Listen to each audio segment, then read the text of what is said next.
furnace is a machine that burns expensive fuel to heat air and blow it through your house. It costs between $3,000 and $8,000 to install.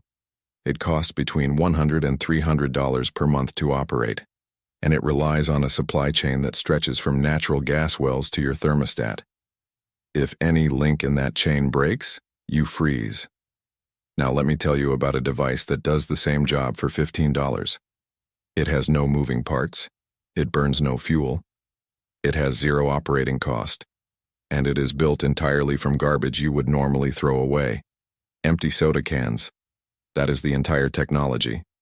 And the solar heating industry has spent decades making sure you never realize that a wall of crushed soda cans outperforms their $10,000 solar thermal panels in the one metric that actually matters: cost per BTU.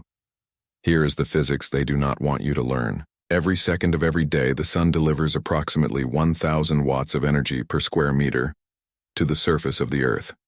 That is free energy hitting your walls, your roof, your driveway. And what do you do with it? Nothing. You let it bounce off your siding and radiate back into space. Then you go inside and pay the gas company to heat your house. The soda can solar heater captures that wasted energy and turns it into hot air that you pipe directly into your living space. The temperature differential between the air entering the bottom of the heater and the air exiting the top can reach 100 to 140 degrees Fahrenheit on a clear day. That is not theoretical. That is measured. Let me explain exactly how it works. Take a standard 12-ounce aluminum soda can, cut out the top and bottom. You now have an aluminum cylinder. Stack these cylinders vertically in columns. Arrange the columns side by side in a frame. Paint every can flat black. Flat black, not glossy. This matters enormously, and I will explain why in a moment. Build a simple frame from 2x4 lumber. The frame holds a sheet of clear polycarbonate or glass on the front and insulation on the back and sides. The black cans sit in the space between the glazing and the insulation. Cut 2 holes in the frame. One at the bottom for cold air intake, one at the top for hot air output. Mount this panel on a south-facing wall. Connect the bottom hole to a vent low on your interior wall. Connect the top hole to a vent high on your interior wall. Here's what happens next. Sunlight passes through the clear front panel and strikes the black painted cans. The cans absorb the solar radiation and convert it to heat. The aluminum conducts heat with extraordinary efficiency. Aluminum has a thermal conductivity of 205 watts per meter Kelvin, making it one of the best heat conductors available. As the cans heat up, the air inside and around them heats up. Hot air is less dense than cold air. It rises. This creates a natural convection current. Cold air from your room is pulled in through the bottom vent, heated by the cans, and pushed out the top vent into your room. No fan required. No electricity. No moving parts. This is called a thermosiphon, and it is one of the most powerful principles in thermodynamics. As long as the sun shines, the air circulates. Automatically. Silently. For free. Now let me talk about why flat black paint matters.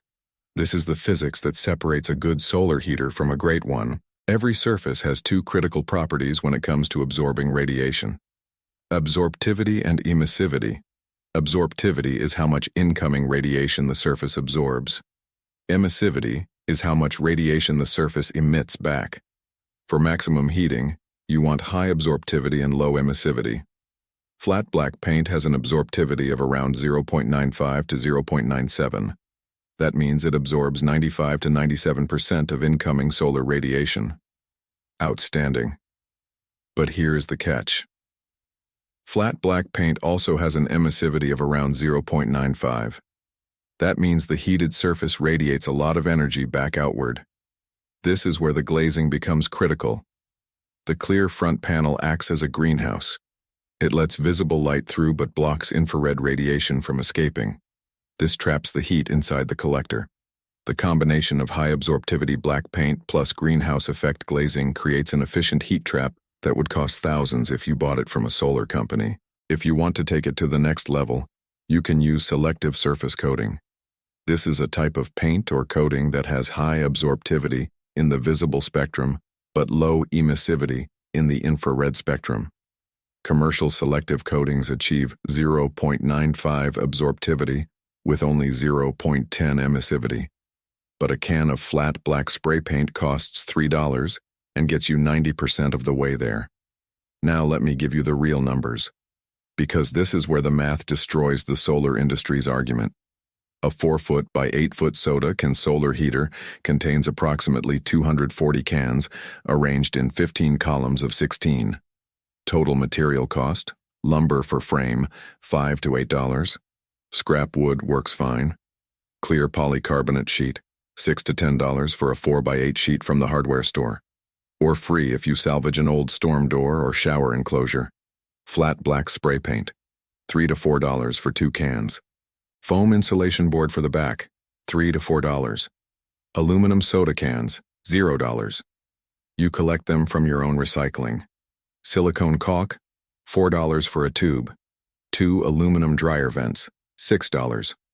Total, approximately $15 to $30 depending on what you already have. What does this $15 heater produce?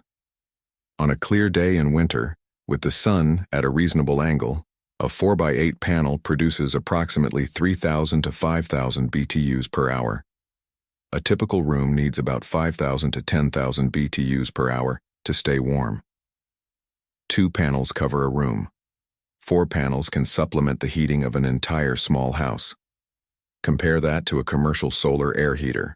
The Solar Sheet 1500 retails for around $1,200. It produces 5,000 BTUs per hour. Your soda conversion produces 3,000 to 5,000 BTUs for $15. That is a cost efficiency ratio of roughly 80 to 1, or compare it to electric space heaters. A 1,500-watt electric heater produces 5,100 BTUs per hour. At the average U.S. electricity rate of 16 cents per kilowatt hour, running that heater 8 hours a day costs $1.92 per day. Over a 5-month heating season, that is $288. Your soda can heater produces similar output for zero operating cost. It pays for itself on the first sunny day. Now let me tell you about the Canadian government study that the solar industry tried to bury. In 2005, Natural Resources Canada tested DIY solar air heaters extensively. Their findings showed that properly built soda can collectors achieved thermal efficiencies between 60 and 70%.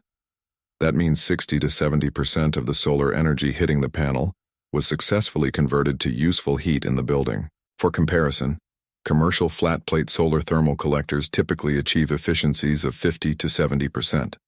The soda can version matches or exceeds commercial performance at 1% of the cost. The study was published. It was publicly available. And then nothing happened. No government program to promote DIY solar heating. No incentives. No public awareness campaign. The natural gas industry spent $15 million lobbying Congress that year alone. Let me show you the advanced version that takes this concept even further. Instead of using individual cans, you can use aluminum downspout material. 4-inch aluminum downspouts from the hardware store cost about $6 for a 10-foot length. Paint them black, arrange them vertically in a frame, and you have a more efficient version with better airflow characteristics. The downspout version creates a laminar flow path that reduces turbulence and increases heat transfer. The smooth interior walls allow air to move faster with less resistance. The result is roughly 20% more heat output compared to the soda can version. You can also add a small 12-volt computer fan powered by a 5-watt solar panel to create forced convection. This increases output by 30 to 50%. The fan costs $3. The solar panel costs $8 to $12. Once installed, they run automatically whenever the sun shines, increasing airflow through the collector without any grid power. Now here's the fact that should make you angry. The average American household spends $1,800 per year on heating. Over 20 years, that is $36,000. If that household installed 4 soda can solar panels, total cost $60 to $120, they would reduce their heating bill by 25 to 40%. That is a savings of $9,000 to $14,000 over 20 years. The payback period for a soda can solar heater is measured in days, not years. Days. The payback period for a commercial solar system is measured in 7 to 15 years, if it ever pays back at all. And here is the deeper conspiracy. Building codes in many jurisdictions require that solar heating systems be professionally installed and meet specific certifications. UL listing, SRCC certification. These certifications cost tens of thousands of dollars to obtain. They exist specifically to prevent you from building your own solution. A Sodacan solar heater is not a certified appliance, it is a box with some cans in it. It does not need a permit because it is not connected to any utility system. It does not need an electrician because it uses no electricity. It does not need a plumber because it moves only air. But try mounting 4 panels on the south side of your house in a neighborhood with an HOA. They will cite you for an unapproved structure. They will fine you.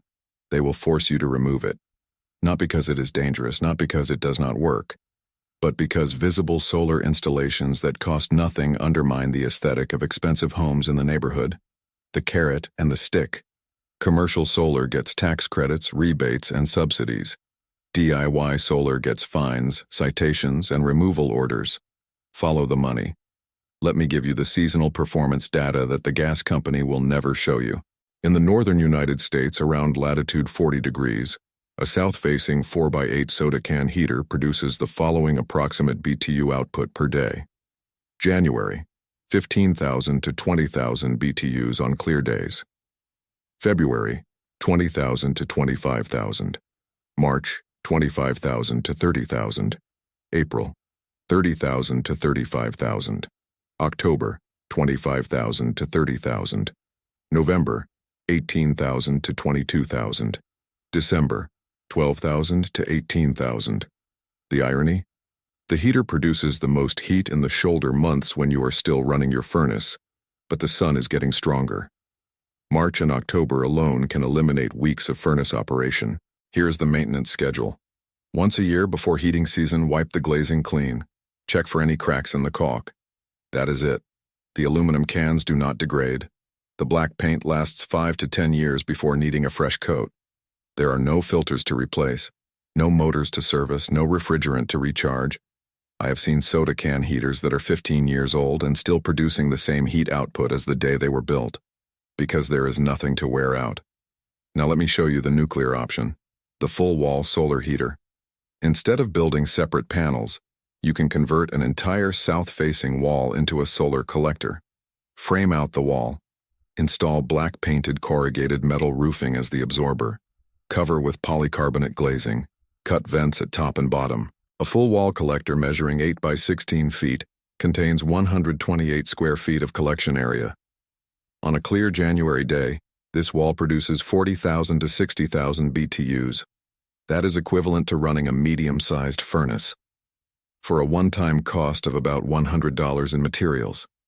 The University of Saskatchewan tested this exact design in 2010, in Saskatoon, in winter, where temperatures regularly hit -30 Fahrenheit. The solar wall maintained indoor temperatures 15 to 20 degrees above outdoor temperature, with 0 supplemental heating on sunny days. -30 outside, 60 to 70 degrees inside. From sunlight hitting black metal behind glass. 0 fuel, 0 electricity, $100 in materials. The physics works anywhere the sun shines, and the sun shines everywhere. Here is what you need to do this weekend. Collect 240 empty soda cans. You can do this in a week of normal recycling, or ask your neighbors, or check any recycling center. Build the frame from scrap lumber. Buy 1 polycarbonate sheet, 2 cans of flat black paint, and a tube of caulk. Total trip to the hardware store is under $20. Total build time is about 4 to 6 hours. Mount it on your south wall. Cut 2 holes. Connect the vents. On the first sunny day, put your hand over the top vent. Feel that warm air flowing into your room? That is free heat, paid for by the sun, delivered by physics, built from garbage. The solar industry charges $10,000 for panels to do what your garbage does for 15. The gas industry charges $36,000 over 20 years for fuel to generate heat that the sun delivers for free. The math is devastating. The physics is simple. The materials are in your recycling bin right now. What are you waiting for? Tell me in the comments how many cans you are collecting this week.